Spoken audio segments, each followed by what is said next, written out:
Assalamualaikum warahmatullahi wabarakatuh. Perkenalkan, nama saya Muhammad Alun Rafiq, NPM A1H02108. Dengan dosen pengampu Dr. Muhammad Kristiawan MPD. Baiklah, saya di sini akan mempresentasikan hasil presentasi, yakninya dasar-dasar pengetahuan, pengertian, penalaran, pengertian logika, sumber pengetahuan, kriteria kebenaran. Itulah macam-macamnya tadi. Yang kedua, pengertian penalaran. Penalaran merupakan suatu proses berpikir dalam menarik sebuah kesimpulan yang berupa pengetahuan. Manusia pada hakikatnya merupakan makhluk yang berpikir, merasa, bersikap, dan bertindak. Penalaran menghasilkan pengetahuan yang dikaitkan dengan kegiatan berpikir dan bukan dengan perasaan, meskipun seperti yang dikatakan Pascal bahwa hati pun mempunyai logika tersendiri. Jadi penalaran merupakan kegiatan berpikir yang mempunyai karakteristik tertentu dalam menemukan kebenaran atau pengetahuan. Penalaran sebagai suatu kegiatan berpikir mempunyai ciri-ciri, yakninya yang pertama, adanya suatu pola berpikir yang secara luas bisa disebut logika. Artinya setiap penalaran merupakan proses berpikir yang logis menurut pola tertentu yang tidak akan menimbulkan kekacauan karena tidak konsistennya penggunaan pola berpikir. Yang kedua, bersikap analitik dari proses berpikir. Penalaran merupakan kegiatan berpikir analitik yang menggunakan logika ilmiah, yang merupakan kegiatan berpikir berdasarkan langkah-langkah tertentu. Sifat analitik ini merupakan konsekuensi dari adanya suatu pola berpikir tertentu. Akan tetapi tidak semua kegiatan berpikir menggunakan langkah-langkah tertentu dan bersifat logis dan analitis. Ada pula pengertian logika. Logika diturunkan dari kata logis, logi berasal dari Yunani, yang berhubungan dengan kata logos, yang berarti pikiran atau perkataan sebagai pernyataan pikiran itu. Secara etimologi, logika merupakan bidang penyelidikan yang membahas pikiran yang dinyatakan dalam bahasa. Ada pula logika dibagi dalam dua cabang pokok, yakni logika dedukatif dan logika indukatif. Yang pertama, logika dedukatif merupakan penarikan kesimpulan dari hal yang bersifat umum menjadi khusus yang bersifat individual. Penarikan kesimpulan secara dedukatif menggunakan pola berpikir silogismus yang disusun oleh dua pernyataan dan satu kesimpulan. Dalam simbolisme dibedakan adanya dua premis, yaitu premis mayor dan premis minor, serta adanya kesimpulan yang merupakan pengetahuan yang didapat dari kedua premis tersebut.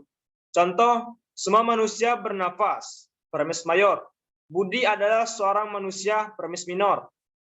Jadi, Budi bernafas, yakninya kesimpulan. Yang kedua, logika indukatif. Logika induktif, menarikan kesimpulan dari pernyataan yang bersifat umum dari kasus yang bersifat individual, misalnya kambing mempunyai mata, gajah mempunyai mata, singa mempunyai mata, dan hewan lain juga mempunyai mata. Dari fakta-fakta tersebut dapat kesimpulan bahwa semua hewan mempunyai mata. Kesimpulan yang bersifat umum ini mempunyai dua keuntungan, yaitu bersifat ekonomis dan dapat diproses lebih lanjut dengan menggunakan pemikiran indukatif dan dedukatif. Induktif dan edukatif. Lanjut ke sumber pengetahuan. Dari akal dan rasio. Aliran pemikiran yang menekankan pentingnya peran akal atau ide disebut rasionalisme. Kaum rasionalisme mempergunakan metode dedukatif dalam menyusun pengetahuannya. Kaum rasionalis yakin bahwa kebenaran dan kesesatan terletak di dalam ide dan hanya dapat diperoleh dengan akal budi saja. Jadi ide kaum rasionalis bersifat a priori dan pengalaman didapatkan dari penalaran rasional. Yang kedua, pengalaman. Aliran pemikiran yang menekankan pengalaman sebagai sumber pengetahuan disebut empirisme. Kaum empiris berpendapat bahwa pengetahuan manusia itu bukan didapat dari penalaran rasional yang abstrak, namun lewat pengalaman yang konkret. Masalah utama yang timbul dalam penyusunan pengetahuan secara empiris adalah bahwa pengetahuan yang dikumpulkan itu cenderung untuk menjadi suatu kumpulan fakta-fakta. Ada pula faktor yang menimbulkan filsafat muncul. Yang pertama, intuisi. Intuisi merupakan pengetahuan yang didapat tanpa melalui proses penalaran tertentu. Intuisi bersifat personal dan tidak dapat diramalkan. Pengetahuan intuitif dapat dipergunakan sebagai hipotesis bagi analisis selanjutnya dalam menentukan benar tidaknya pernyataan yang dikemukakan. Yang kedua, wahyu. Wahyu merupakan pengetahuan yang disampaikan oleh Tuhan kepada manusia. Pengetahuan ini disalurkan lewat nabi-nabi yang diutusnya sepanjang zaman. Agama merupakan pengetahuan bukan saja mengenai kehidupan sekarang yang terjangkau pengalaman, namun juga mencangkup masalah-masalah yang bersifat transendental seperti latar belakang penciptaan manusia dan hari kemudian di akhirat nanti. Oke, yang selanjutnya kriteria kebenaran. Yang pertama, pengertian kebenaran. Kebenaran adalah persesuaian antara pengetahuan dan objeknya. Kebenaran menurut setiap individu relatif berbeda-beda, sehingga setiap jenis pengetahuan mempunyai kriteria kebenaran yang tidak sama. Hal ini disebutkan oleh watak pengetahuan yang berbeda. Ada pula jenis kebenaran. Ada 3 jenis kebenaran, yakninya 1, kebenaran epistemologis. Kebenaran epistemologis disebut juga kebenaran logis. Kebenaran epistemologis merupakan kebenaran yang berhubungan dengan pengetahuan manusia. Sebuah pengetahuan disebut benar kapan pengetahuan disebut benar apabila apa yang terdapat dalam pemikiran subjek tersebut sesuai dengan apa yang ada di dalamnya. Yang kedua, kebenaran ontologis. Kebenaran ontologis berkaitan dengan sifat dasar atau kodrat dari objeknya. Kebenaran ontologis merupakan kebenaran sebagai sifat dasar yang melekat pada hakikat segala sesuatu yang ada.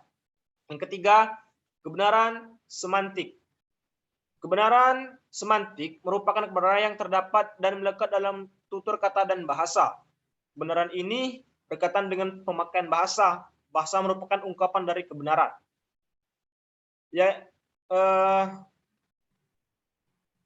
Selanjutnya, yakni teori kebenaran.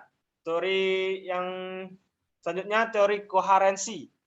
Menurut teori koherensi, suatu pernyataan dianggap benar bila pernyataan itu bersikap koheren atau konsisten dengan pernyataan-pernyataan sebelumnya yang dianggap benar. Matematika adalah bentuk pengetahuan yang penyusunnya dilakukan pembuktian berdasarkan teori koheren. Selanjutnya yang kedua, berdasarkan teori korespondensi. Berdasarkan teori korespondensi, pernyataan dianggap benar jika materi pengetahuan yang dikandung pernyataan itu berkorespondensi, berhubungan dengan objek yang dituju oleh pernyataan tersebut. Yang ketiga, teori pragmatis. Teori pragmatis, pernyataan dianggap benar diukur dengan kriteria atau pernyataan tersebut bersifat fungsional dalam kehidupan praktis. Artinya, suatu pernyataan adalah benar jika pernyataan itu atau konsekuensi dan pernyataan itu mempunyai kegunaan praktis dalam kehidupan manusia. Pragmatisme bukanlah suatu aliran filsafat yang mempunyai doktrin-doktrin filsafat, melainkan teori dalam penentuan kriteria kebenaran. Baiklah, mungkin cukup siang yang dapat saya presentasikan. Apabila banyak kata-kata yang kurang jelas, saya mohon maaf. Saya akhiri, wabillahi taufiq wal hidayah. Wassalamualaikum warahmatullahi wabarakatuh.